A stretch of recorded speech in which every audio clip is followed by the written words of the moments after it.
विराजिए। अभी कांग्रेस से डेपुटेशन सभापति महोदय, अंकित नहीं हो रहा। पे गए हो। आपने मुझे सत्र के माननीय राज्यपाल के अभिभाषण में बोलने का अवसर प्रदान किया। माननीय राज्यपाल महोदय के अभिभाषण में आपनो अग्रणी राजस्थान जो कि महक आ रही है, उसकी समूचा राजस्थान महक रहा है। माननीय सभापति महोदय अभिभाषण में जहां एक और सरकार के 1 वर्ष की उपलब्धियां दिखाई दे रही थी, तो दूसरी ओर विकसित भारत विकसित राजस्थान को लेकर दूरगामी सोच स्पष्ट हो रही थी। माननीय सभापति महोदय, विपक्ष में बैठे मेरे साथी, जिसमें कई बुजुर्ग भी शामिल हैं, वो मात्र राजनीतिक रोटियां सेकने के लिए झूठ पे झूठ बोले जा रहे हैं और माननीय मुख्यमंत्री भजनलाल जी शर्मा की कोई कार्य नहीं किया। मैं आपको बता दूं, आपके माध्यम से सदन को अवगत कराना चाहूंगा, महिला सशक्तिकरण के ध्येय को लेकर के चल रही हमारी राजस्थान में पहली बार राजसखी राष्ट्रीय मेले का आयोजन जयपुर में करवाया, जिसमें 24 राज्यों के स्वयं सहायता समूह में भाग लिया। माननीय प्रधानमंत्री जी की लोकल फॉर वोकल थीम को ध्यान में रखते हुए 400 से अधिक स्टॉल लगाए, जिसमें राजस्थान के 20 जीआई टैग उत्पाद संपूर्ण भारत में 200 से अधिक जीआई टैग उत्पाद बिक्री हेतु उपलब्ध रहे। इस मेले में 6.5 करोड़ रुपए से अधिक की बिक्री हुई, जो अपने आप में एक रिकॉर्ड है। विपक्ष का काम केवल बोलने का है, उनको एक भर दिया जाता है कि केवल आप तो विपक्ष का विरोध कीजिए। कभी आप भी यहाँ बैठे हुए थे, उस टाइम हम लोग विरोध नहीं करते थे, अच्छे काम करो, आपको कोई कहने वाला नहीं है। लेकिन जो अच्छे काम हुआ उसके लिए बोलो तो सही कि अच्छे काम हो रहा है, लेकिन आपको केवल विरोध करना है। माननीय सभापति महोदय, मुझे बताते हुए प्रसन्नता हो रही है कि हमारी सरकार ने राजीविका हेतु राजसखी मोबाइल ऐप जारी किया है, जिसके माध्यम से अब राजीविका की कैडर बहनों का मानदेय राजकीय कर्मियों की भांति प्रत्येक 1 तारीख को उसके बैंक खाते में सीधा पैसा जमा होने लगा है।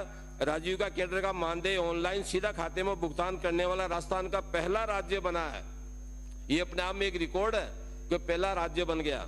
ऑफलाइन मानदेय में लगने वाले समय और आंशिक भ्रष्टाचार से मुक्ति मिलने से महिलाओं को अपार प्रसन्नता है। महिलाओं को आत्मनिर्भर बनाने की दिशा में राजीविका परियोजना में 48 लाख से अधिक ग्रामीण परिवारों को लाभान्वित किया जा रहा है। इस हेतु राजीविका परियोजना निदेशक का कार्य सराहनीय रहा है। अब मैं विपक्ष से कहना चाहता हूं कि केवल विरोध ही मत करो, जो काम हुआ उसकी हाथों भर लो कि ये काम हुआ है, बल्कि आप लोगों को तो ताली बजानी चाहिए। मुख्यमंत्री जी ने ऐसा काम किया है। मैं भी बताऊंगा, आदर्श नगर का ही बताऊंगा। आप आदरणीय, आपको आदर्श नगर की सब लोगों ने इसलिए नहीं चुना कि आप यहाँ के नारे लगाओ। आपको जवाब देना पड़ेगा 5 साल बाद में कि आपने केवल यह सदन में आके नारे लगाए, विरोध किया है। आज 4 दिन से सदन में देखा जा रहा है कि केवल आप विरोध करने के अलावा कुछ नहीं, हाथ खड़े करके विरोध करने से काम नहीं होगा। आपको विधानसभा में जाके काम करो, जब आपको पता पड़ेगा काम क्या हो रहा है। इसलिए मैं रफीक खान जी से विशेष निवेदन करूंगा कि नारे लगवाने के लिए लोगों को इकट्ठा नहीं करें और यहाँ पे आके बड़ा काम करें। आप अपनी बात रखें। एक और आंगनबाड़ी कार्मिक बहनों के मानदेय से 10% की बढ़ोतरी की, तो दूसरी ओर नैनीहालों में समुचित विकास के दृष्टिकोण से मुख्यमंत्री अमृताहार प्रारंभ कर बच्चों के लिए गर्म दूध की व्यवस्था की है। माननीय सभापति महोदय, सबने देखा माननीय मुख्यमंत्री जी के दिन रात एक करके संपूर्ण राजस्थान के जिलों में तथा राज्य स्तरीय राजस्थान इन्वेस्टमेंट समिट का आयोजन करवाया। इस पे हमारे विपक्ष के साथियों को आपत्ति होने लगी है। जो काम अच्छा हो रहा है उसकी बढ़ाई तो कर दिया करो कम से कम।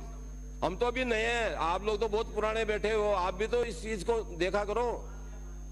माननीय सभापति, मानने से काम नहीं चलता, महसूस करने से पता चलता है।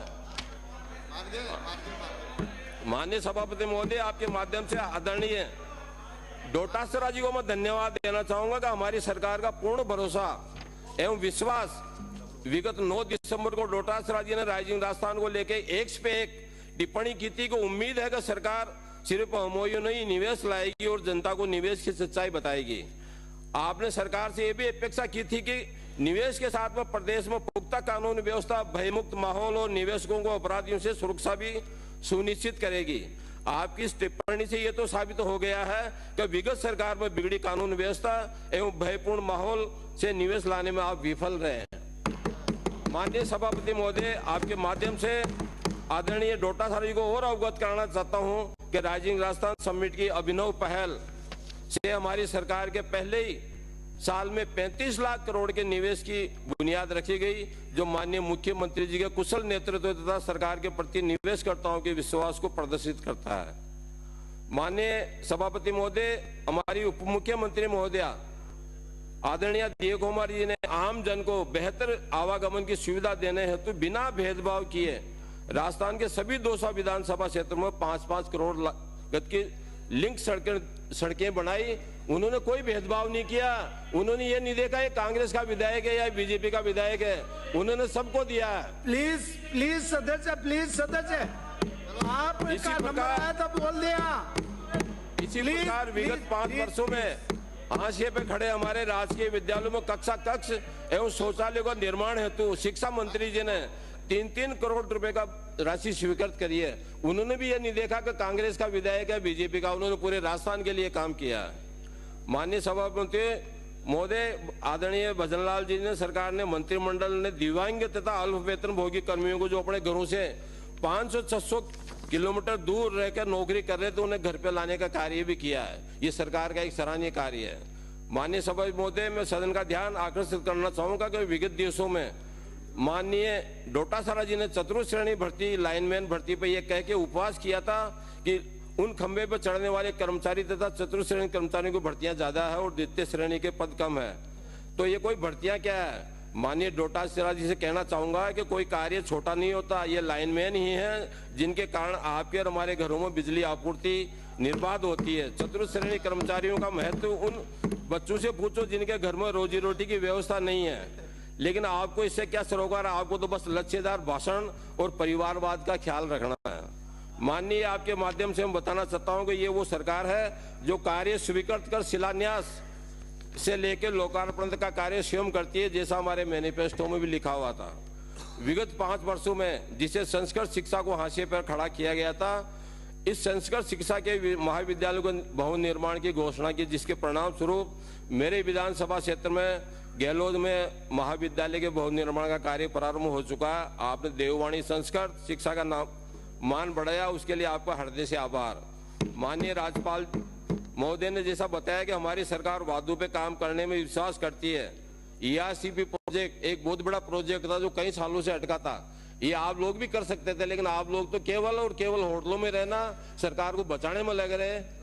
आज अभी मैं आपको बता दूं, अभी चाचरण साहब बोल रहे थे, हम उससे पहले हरीश जी बोल रहे थे। आप दोनों की भाषा में देख लिए, हरीश जी कम से कम सकारात्मक तो बात कर रहे थे, इनको तो केवल नेगेटिविटी के अलावा कोई काम ही नहीं है। तो ऐसे नेगेटिविटी नहीं होनी चाहिए। उससे क्या होगा कि जो भी नए आए हैं वो क्या सीख के जाएंगे?